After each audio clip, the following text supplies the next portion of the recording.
Hey, what's going on, everybody? This is Justin Ballou with Coldwell Banker Apex. Just wanted to check in with you guys and make a quick video. Hope you guys are having a great week and happy Thursday. It's almost Friday, almost the end of the week. But yeah, I just want to talk right quick and want to explain a little bit about the buying process because right now we're in a time with real estate is booming right now. So if you are looking or even, if you're slightly interested in, you know, to stop renting and possibly buy a property right now is the best time. The interest rates are still super low, right? And the homes are scarce. I mean, there's not a lot of homes on the market. The rates are low, so people are literally, throwing multiple offers out there in almost every situation, depending on location, of course, and price. But if you find in homes, what I'm seeing in the McKinney, I'm in the McKinney, Dallas Fort Worth area, so which is McKinney is North Dallas, so it's kind of really close to Plano and Frisco and Prosper, which is up and coming also, and so and some of the outer areas, like Salina, which is really close to Prosper, and the north east side of McKinney up there toward Princeton and Anna, all that right down 75 down there. So I'm in that area basically. So what I've been seeing is the market right now is hot. Like I said, homes around the 300 mark. Anything below 300, oh yeah, you definitely, you definitely seeing multiple offer situations. A coworker of mine, partner of mine that I work with through Coldwell Banker Apex, our team leader, he had a listing which was in Garland, which is kind of south, of course from where we are. But he had an offer. He had a listing in Garland, and that home was like listed, in the 200s. That thing he had 87 offers. Crazy. He had like 30 something like showings right in the first like couple of hours. You know what I mean? So like people are really trying to scoop these homes up right now, right? It's a perfect time to buy a property, right? So the first thing that you need to do when you're thinking about, you know, going that route and finally buying, your dream home, you definitely need to check your credit. That's the first thing you need to do. You can get your own free credit report. You're offered at least one credit report every year, which is free. You go to annualcreditreport.com. You can get your own credit report. Of course, if you have Credit Karma, that's better than anything, but it is not as accurate. The most accurate information that you need to look at, if you go to MyFICO, download that app, you pay a monthly fee to get your credit report, but I'm telling you, it's worth it. You need to make that commitment. That way you can see exactly what your scores are, because those lenders, they don't look at those Credit Karma scores. That's not as accurate at all. So make sure that you go to MyFICO. You can go online, of course, and then, or you can just download that app, which is the quickest way, whether it's, Android or Apple. It's up to you how you want to do it. All right, but check your credit. That's the first thing you need to do. All right, second thing you need to do is you need to understand and figure out where you want to live, right? So start kind of thinking about what area, what location. Is this location close enough to my family? Is it close enough? Is it in a good place as far as school districts? If I got kids, depending on your lifestyle, depends on where you want to live, right? And of course, price. Can you afford it? Now, talking about price and what you can afford, the third thing you need to do is start you need to get with a lender. And you always hear a lot of real estate agents like pushing that lender factor. Like, why do I need to get a pre-approval from a lender, right? So the pre-approval from that lender is going to tell you exactly what your monthly payment is, right? It's going to tell you exactly how much money, how much home you can afford. So you have to go ahead and get that. That's valuable information. You definitely want to know what you can afford, right?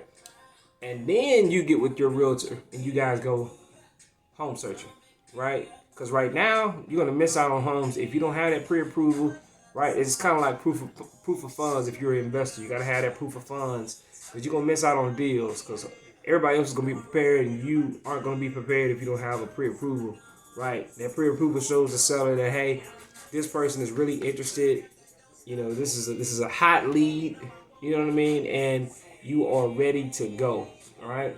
So the lender could also tell you about what your taxes and insurance and everything is going to be.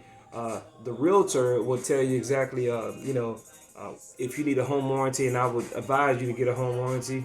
And we're going to talk a little bit about all of that in a few minutes. Okay, so yeah, get that pre-approval. All right, once you get that pre-approval, get that letter.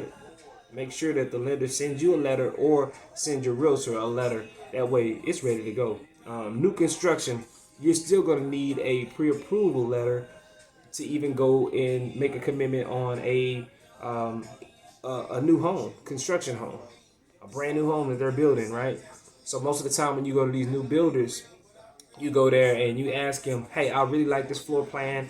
I like the lot where it's going to sit on. All right, what do I need to do? So they're going to ask you, you're going to need a pre-approval, and most of the time you have to put down at least $1,000 to hold that spot, hold that lot, and hold that property, right? So you need a pre-approval letter, and most of the time it's just $1,000. It just depends, all right, to hold that property.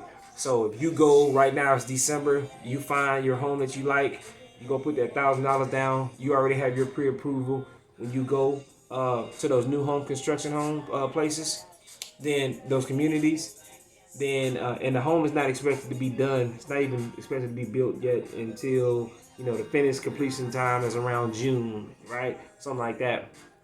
Then you're good to go. So you would go by, every other weekend. That's the exciting part. You can see your house built from the ground up, which is awesome. And at that time, you would be talking to your lender and making sure you turn in, everything that you need to turn in from the lender. All right. So I got my notes right here. It's about 7 minutes long right here. I wasn't expecting to stay in here that long. But I did want to talk a little bit about the buying process. So let me put it up right quick. So I'm in here jamming some music, kind of get my vibes right. So let's talk about the steps, the buying process steps. So we already talked about pre-approval. So that's the get qualified part, right? So you would get with your realtor, right? And once you find a realtor that you can trust and that kind of knows the area, knows what the steps are, then you would sign a buyer's rep agreement with that lender. I'm talking about with the lender, but with the agent, right? And that buyer's rep agreement is an agreement between you two guys, right? The realtor and yourself and your husband or your wife or whatever, saying that you guys are working together, and you would also sign a agreement that's called the IABS. It's called the Information About Broker Services, and that explains what the broker's duties are, right? So they can represent you as a buyer, as a seller, or he can act or she can act as a go-between. She can represent, or he can represent both of you guys, right? Most of the time we don't like to do that. We like to pick a side to represent. All right, next thing is you would go and start looking at those properties. You find something that you really like. We look at the market and see what these, is the list price, right? Is the list price exactly what, where it needs to be, or do we need to offer something higher or lower? So you find something that you like, you put in an offer, right? So once you put in an offer, the seller can say, hey, yeah, we accept this offer, or they can be like, nah, that's too low, right? So most of the time now, you would do one thing, so they can accept it, they can counter it, or they can just say, nah, we good, we're not entertaining you at all, okay? So after that, let's say they do accept it, right? Once you guys accept it, you sign the contract, right? It's not even a contract yet. You sign the offer, and then they sign the offer, and once both parties agree on everything, and then boom, you're under contract, right? And when you get under contract, right, the escrow period starts. And now in escrow, right, what needs to happen in escrow? So two things that you need to be worried about. You need to worry about the option period, your option fee, right? Your option fee is usually around, it could be anywhere from $100 to $500. It's up to you, kind of, and you can talk to your realtor about that. You need the earnest money next, and the earnest money is usually around 1% of the sales price. So you got a $100,000 home, of course it's gonna be $1,000. If it's $300,000 home, earnest money usually be around $3,000. So that's kind of what it is, all right? So once you do that, you go ahead and you guys go into the option period. During that option period, that's when you have the ability to go and get that home inspection, which you need to get done. Make sure you get that home inspection done. After the home inspection is complete, during that week, you can evaluate, you and your realtor. You can kind of get together and figure out what repairs need to be done. This is very important. This is the time, the option period time is usually from 7 to 10 days. And during this time, you can back out of the contract. The buyer can. This is the only time you can back out of the contract. So it's up to you to say, hey, this is what needs to be done. Let me get this over to the seller's agent, right? And let the seller say, hey, you guys can figure out who's going to complete what as far as repairs. If you guys can agree on that, then bam, you agree to get that done. You negotiate that part, right? So after that happens, you finalize that contract, right? You get the survey done. Hopefully they have a survey already and you don't have to get one. They run a title search, figure out who pays for the title. You guys can decide on that, right? And then after that, you get those repairs completed before, the final walkthrough. You have a final walkthrough toward the end. And once you get to the final walkthrough, you kind of know, like, yeah, this is about time for me to get my home. This is time for me to start celebrating, because you're getting close to closing.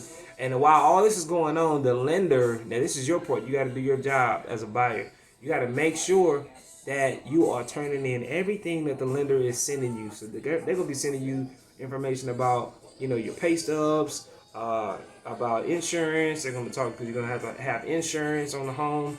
And so, you're going to be having all these different decisions that you got to make and the stuff that you got to take care of on your part, right? And the realtors should be right there with you to make sure that he's reminding you or she's reminding you about these things.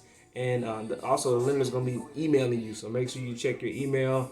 Hopefully the timeline on closing date stays the same. But, with COVID going on, I haven't really seen too big of a difference on time frame.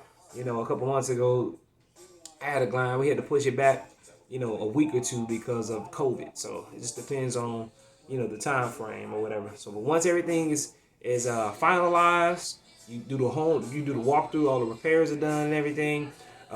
You are get the final approval from the loan officer that, hey, you're approved for the loan, you're good to go. And then you go to closing. So at closing, the proceeds for the seller, right? They'll get those proceeds. You'll sign all these papers. You'll sign your life away basically because it's a lot of papers. But don't be scared. Hey, it's a good investment. And then you get a home. You get a brand new home or a home that you should be comfortable with. You should be happy about.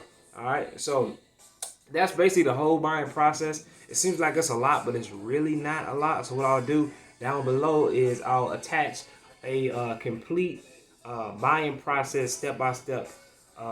Layout. So what it is, it's super easy. Click on it, download it, it's free. And make sure you follow me on at Ballou, the realtor, Ballou, the realtor. You can do that on Facebook. Follow my page, like my Facebook page. You go to Instagram, you can find me there also. And like I said, I'll try to make more of these videos, when I can. All right. So if you're looking to buy or sell a property, I'll do a selling step-by-step listing presentation kind of in another video and kind of tell you what that looks like and what we'll do to get your home. So you can always find a home evaluation. You can do that on my website. All right. But other than that, hey guys, that's it. You guys have a great day. I wasn't expecting this video to be about 15 minutes long, but guess what? It's all good, man. If you're looking to buy or sell in the Dallas area, Fort Worth area, especially North Dallas, up here in McKinney, which is one of the hottest spots over here. Let me know something, all right? You guys take care. Have a blessed day. Y'all stay safe.